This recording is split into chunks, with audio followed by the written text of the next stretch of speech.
here's more practice. Man, I sure hope you did your homework before the test so that you could practice all these great things. If you're watching this after the test, congrats that you did it. You're done. But now you have to turn this in, and this would have been really good help because these questions are on the test. Ha ha ha. Oh. They're not. They're not on the test. Anyway, you need to know that multiplication is addition, division is subtraction, and the exponents move to the front. So a natural log is the same as a regular log. So for this one, I have my top argument minus my bottom, also in a logarithm. And then there's actually two more things. Do not forget that 2 times x can also be split up. This is multiplication, even though it's not a variable. So the actual 2, the ln of 2, is by itself, and that is solvable. And then the last property, this 10 comes out to the front. 10 ln of y.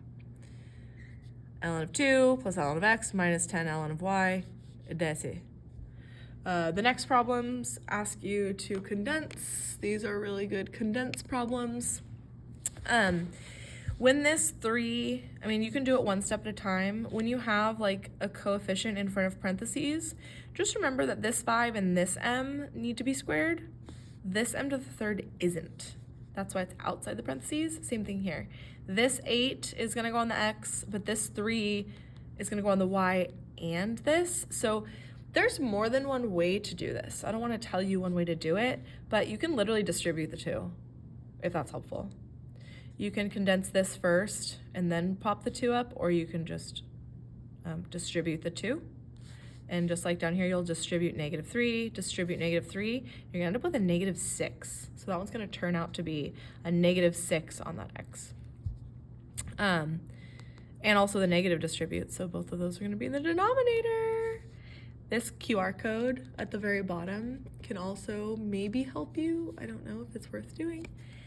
But I don't want you to do these the same way as I do necessarily. So this log 5m is now multiplying inside, and the 2 is the exponent of both. So maybe I do that. Bring down the negative, log of m to the third. But we also know that that negative means this whole argument is now in the bottom. It's in the denominator, and it doesn't have the 2 on it. So my final answer is that 5m squared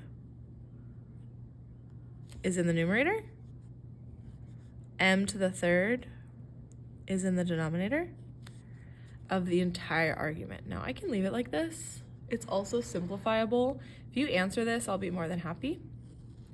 But parentheses are super important here because this 5m squared is actually 5 squared and m squared. This is 25. So this is 5m times 5m, which is 25m squared over m to the third. And so this whole argument is actually cancelable. These m's will cancel. You'll be left over with 1 on the bottom. 25 is left on the top. There's 1 m left on the bottom. And this is my new argument. So my final answer could be log of 25 over m. That is not necessary though, because the directions told you just to rewrite it as a single logarithm. So when you finish here, you did it. You rewrote it as a single logarithm. But for fun, it's much more simplifiable. Now the back is what tripped people up. This is really easy. People flipped. So you are given information. This is a great practice on if you are good at reading math questions in, SAT style. It gives you what log base a of 2 is, and 5, and 7. So each of these problems is actually related to either 2 or 5 or 7. So when I look at 5 and 14, I'm going to expand this, but I'm going to expand this knowing that the 14 is 7 times 2. This 100 is 5 times 2 squared because it's 10 squared. There's a lot of different ways you can rewrite this, but these numbers are all related by factors of 7 and 5 and 2. Okay, so let's see, 1.4 is, let's see, 7 over 5. So the reason they gave you this decimal, don't freak out, is that is 7/5. 1.4 is 7/5. Do you know how to change this now? Because I think you do. Now that it's division, you can separate this. This is log base A of 7 minus log base A of 5. And this they gave you, and this they gave you. So the only thing, this is all good math, is that they're saying anytime you see a 7, write t. Anytime you see log base 5, write n. This is t minus n. That's your shorthand for log base A of 7 minus log base A of 5. So your job for this page is to take this argument and figure out another way to write it with a 7 or a 2 or a 5. For example, 1 over 49. I know that 7 squared is 49. And so since it's a fraction, this is actually 7 to the negative 2. Hey, do you guys know how to rewrite this? Because that exponent is actually just boop, pops out to the front.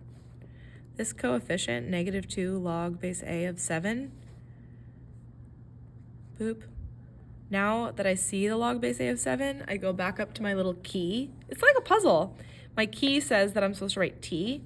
This is negative 2t. That's it. That's it. I promise it's doable. Same thing down here. You're literally just, it looks bad. You're just doing your expansions. This is just using the properties. So this homework is really, really good. Properties, properties, properties. The other homework, I'm actually not going to give you a video on. Page 685 is solving. And I'm really hoping that you can use what you learned in class today to figure out that you need the properties to put these together before you solve. So this division is going to simplify, and then you're going to cancel the ln. If you have 2 of these, you're going to put it together. You're going to condense it into one logarithm using multiplication, and then you're going to solve. Same thing on the back. We actually have examples of what they did, and you're just going to see, like, is this true? I talked about this a little bit in class. I think it was second period, so sorry first period, you're not having as many good rich math discussions necessarily, but people were telling me like, oh, is there an extraneous solution? And I said, oh my god, I'm so glad you asked, because extraneous solutions really only come from radicals.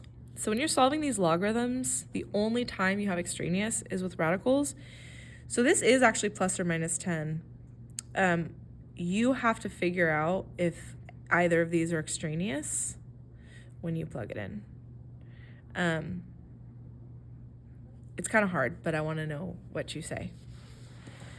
Cool. Same thing down here. You're just going to multiply. This is quadratic. If you can get to the multiplication when you condense, this is going to be a quadratic method. So it does take a while to finish your homework. When you do this quadratic, and then you do big base 3 on both sides, you're going to have a 27 that you have to actually move over, set equal to 0, and use the zero product property. So you have to solve the quadratic for that one. But good luck. I really hope you try it.